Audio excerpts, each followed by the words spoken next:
তো ডিসেম্বরের 20 তারিখ শুক্রবার আজকে ইমার বাসায় আমাদের দাওয়াত ছিল। তো ইমার জন্য হচ্ছে যে একটা গিফট কিনেছিলাম। তো ওকে সারপ্রাইজ দেওয়ার জন্য গিফট কিনে আমি ওর বাসার উদ্দেশ্যে রওনা দিয়েছিলাম মেহেদির সাথে।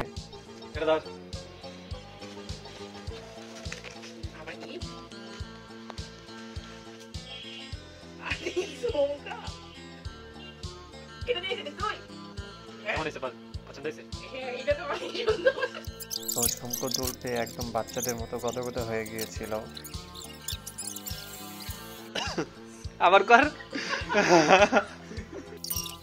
তো কানে দুল পড়তে পারে না ভালো মতো করে, তাই আমি হচ্ছে যে কানে দুল পরিয়ে দিচ্ছিলাম। আমি কোনো সময় এরকমভাবে কাউকে দুল পরাই নাই, সো ওকে ফার্স্ট টাইম পড়াচ্ছিলাম। তারপর সুন্দর করে সেজে গুজে আসলো, এসে বললো আমাকে কয়েকটা ছবি ভিডিও করে দে। তো আমি ছবিও তুলে দিলাম, ভিডিও করে দিলাম। তারপর সে কানের দুল মেহেদি খুলে দিয়েছিল। আরে জোস। আড্ডা দেওয়ার ফাঁকে কুচি করে ও হচ্ছে যে নাস্তা নিয়ে আসলো। আমরা তিনজন মিলে খুব শয়তানি করছিলাম, মারামারি করছিলাম। খুবই আমরা একসাথে থাকলে ঝামেলা করি, ঝগড়া করি, কিন্তু আবার দিন শেষে যা তাই।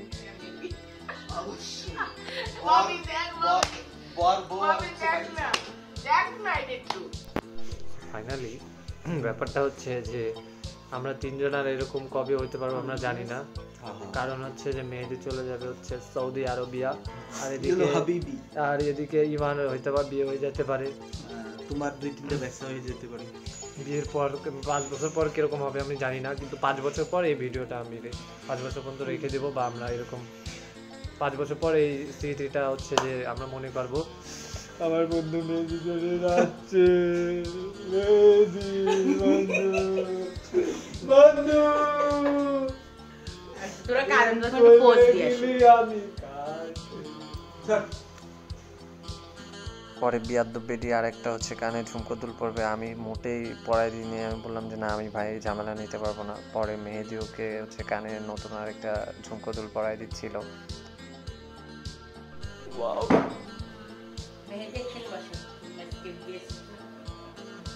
গেস্ট খেলাইছে, গেস্ট জীবনে কোনোদিন আমাদের একটা দাওয়াত দিয়ে খাওয়ালো না।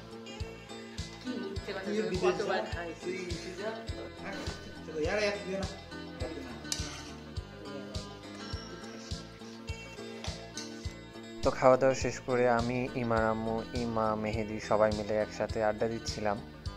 রাস্তার মধ্যে ধরে ওই কসে আন্টি আমার ধরে টাকা দে, আমার কাছে টাকা নেই, পয়সা বের করতে পারিনি, 50 টাকা নিয়ে মানে 50 টাকা আমরা বুঝে বেড়াচ্ছি।